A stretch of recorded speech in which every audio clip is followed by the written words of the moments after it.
Hi everyone. I'm hanging out with my sister Stephanie here, and we're taking a walk right here, and in the yard of Harvard, and we're pretty much going to the library. Yes. But the message here, I think the most important thing that this video is about is just trying to sort of dissect our being here from sort of a metaphysical, or I would say a supernatural standpoint. I don't know about my sister Tiffany, but for me, someone who grew up in Ghana, and I think at the outset nobody would have given me, a chance to be walking the corridors of this place that many important people. If you're familiar with the historiography, you realize that this place has produced some very stellar and accomplished people, and to be here is just the grace of God. And I think there is some sort of a tendency amongst a lot of people to believe that being here is a proof of their own intelligence or their own uniqueness. But for me, I think it's one way or the other as a manifestation of God's ability to infuse a degree of mystery into orchestrating your journey, so that in and of itself is a representative or illustrative of who he is as God and his greatness. What do you think, sister? I agree with you entirely, and I think that the fact that we're here, the fact that we came from unlikely circumstances to arrive at such a place, it speaks to the fact that when God endows you with gifts, that you have to use those gifts, that we're blessed to be blessings, that the ability to be here at this amazing school, it's not just for us, but it's for the purpose that God has created for us in order to give love, in order to fulfill his purpose in the earth. And so it's very humbling, because with lots of authority comes lots of responsibility. All right. I know. So what does actually being here represent for you? What do you hope to get out of it? What do I hope to get out of it? Well, I kind of hope to find my C.S. Lewis and my Tolkien. I hope to find like-minded people who also are passionate about and committed to doing good and also to serving God's will. I'm also here to learn as much as I possibly can from the greatest minds in order to fulfill God's purpose, to be the best that I can be, and to share that with other people. That's interesting, because for me, how about you? For me, I think this place is more of a sounding board for, I think previously if I was doing this a couple of years ago, I would have been so embroiled in how my being here proves that I'm special or intelligent or anything of the sort. But for me, it's just a privilege that, sometimes we get things that we don't deserve, and that's what the grace of God actually means, And so for me, it's more of a conduit through which I can send a message to people out there, be them people that are struggling or people that do not have access to the best of resources on the planet, or people that are just going through the day-to-day setbacks and failures, And I think one thing that I've come to realize is that sometimes when we go through hardship, there is, as human as we are, there's a tendency to apportion blame and to get extremely melancholic.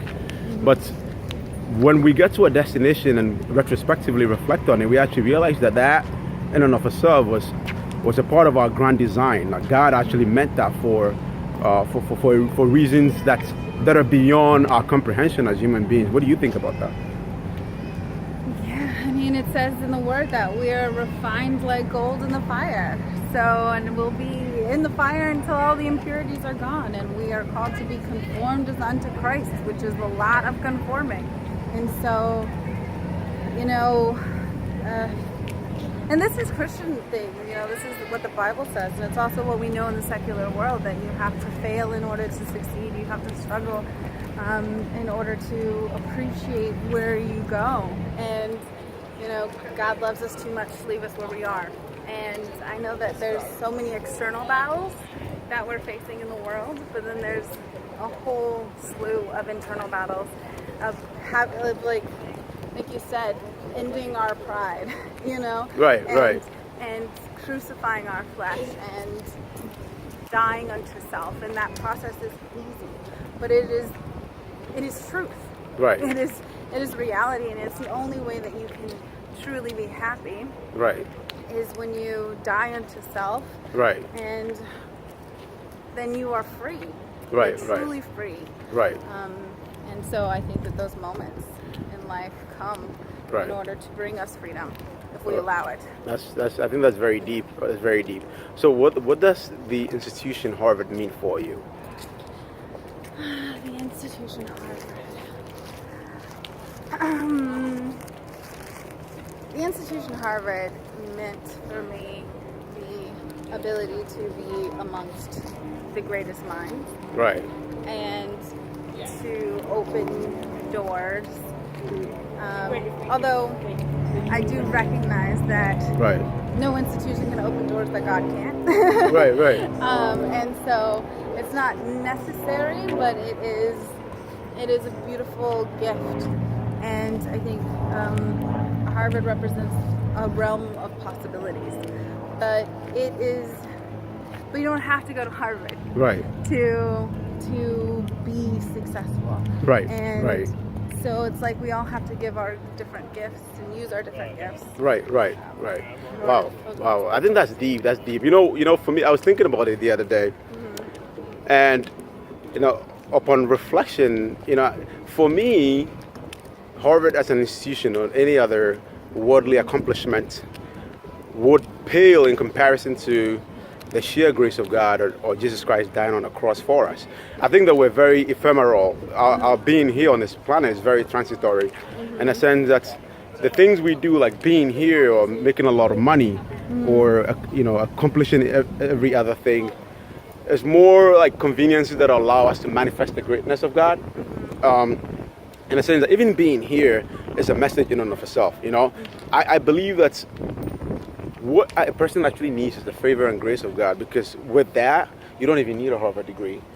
You can go to Bunker Hill Community College, and if you have the grace of God, you can do more than a person that goes here. And for me, I think being here, I'm like a vessel, a vessel or an ambassador that God has sent here, be that in my physical form or sort of the ideas that I propound, or people just coming in contact with me, and just realizing that who I am transcends the confines of the academics or the prestige that comes with being here, and sort of maps onto the existential reasons for being here, in the sense that, being here, as I mentioned at the outset, is more for other people. It's more for, even if you develop yourself and acquire skills, those skills are pretty much at the core of your purpose and why God put you on this planet. So it gives you an ability to do that thorough introspection, to see what your gifts are as an individual, so that you can use that to manifest the greatness of God. If you're a good public speaker and you believe in governance and things of the sort, you become a political leader and help bring hope to the privileged and the underserved in the world. If you're an architect, you can develop buildings that will help the poor in the corners of the world, that kind of stuff. So that's just the way I see it. So yeah, it's quite interesting. How do you feel about the fact that Harvard started off as a Christian college, and it was initially that, and then how it's transitioned? I think that's a great story. The fact that Christians in general have been very pivotal to the establishment of institutions, education, health, and things along those lines. But I think over the years we've lost sort of an appreciation for the existence of God, and that to a large extent affects the degree to which we're able to map onto why we're on this planet, the meaning, the reason behind us being here. And so you see a lot of young people, or even older people, people in society, trying to derive that from sexual immorality or alcoholism or excessive partying and things of the sort. But you actually realize that at the end of the day, it doesn't give you the meaning you want. You wake up in the morning, you're completely angry and irritated the great time you're supposed to have is giving you a hangover. So it's just like, is this the real meaning of life? Like, I mean, right now, as opposed to the person that I was before, I can stay at home on a Friday night and just listen to Ravi Zacharias or one of these, or Miles Monroe and any of these guys, and that in and of itself means a lot more to me than, say, going out and messing myself in the carnal desires of the flesh and partying I mean, you can still party with Christ. You can still do it. Jesus' first miracle. But the rationale behind that is not so much. It's not so much sort of a means to embellish or meet the desires of the flesh. It's more like maybe you're doing with other believers or things along those lines. It's more it's a form of encouragement or an expression of who God is. Even if you go dancing, salsa dancing, the physical form, your body, is an expression of God. His ability to create. If you go into nature, that kind of stuff. So that's just the way I see it. But what would you like to say in conclusion? We as Christians, we have we have the best reason to party. No! We're saved. You don't want to end on that, though. So, you want to be able to infuse a degree of, sort of an existential word, a word that actually, or an expression that actually sort of, it accentuates who God is, or, it's a representation. Well, I think that does accentuate who God is. It reveals, because God says it's the good news. His first miracle was turning water into wine as a party. Yeah. Being a Christian is being welcomed into an amazing world where you have access to true happiness, where you have access to true purpose, where you have access to fulfillment in what you do. Whereas you're drinking, you're partying for your friends, that's not fulfilling because it's not based off of anything real. And I think that us being here at Harvard are exemplifying just the goodness of God. And so we have reason to exalt, we have reason to proclaim, we have the good news. So I just think that it's a huge blessing and that we should revel and be appreciative of that. Well, I mean, in a nutshell, what I would like to say is that I myself, I think last year was very difficult for me with the passing of my father, and also my career, one way or the other, had taken sort of a nosedive. So I was not on the right trajectory. So I think that's, meeting Christ or being saved sometime late last year, and my friend DeRay that I met in Ghana, I read The Purpose-Driven Life. And that giving me meaning, and that sort of how come to me, you that are worried and overburdened, and I'll give you peace. And for me, I think I found that peace. Not only that, but just to be here, to get the opportunity to be here when you don't, I would say it's just the grace of God to be here. That in and of itself is reflective of the fact that no matter the difficulties you're going through, or hardship, or setbacks, obstacles that you're mired in, the only person that can actually lift those burdens off of your shoulders is God Almighty. I think we have there's a tendency to believe that the things of the world can actually extricate that from the torrents of some of these, from the shackles and bondages of some of these things. But it's only the Lord Almighty that can do it. So if you're out there and you're actually wondering, or you're lost, and there's confusion and difficulty and stress and things of the sort, your being here is for a purpose, and you need to be able to come to grips with that. I think most people grapple with that, and once you actually realize the sheer significance and omnipotence of God, everything else is just, there's a weight that's actually lifted off of your shoulders. You don't have to please people. You don't have to prove your intelligence to anyone.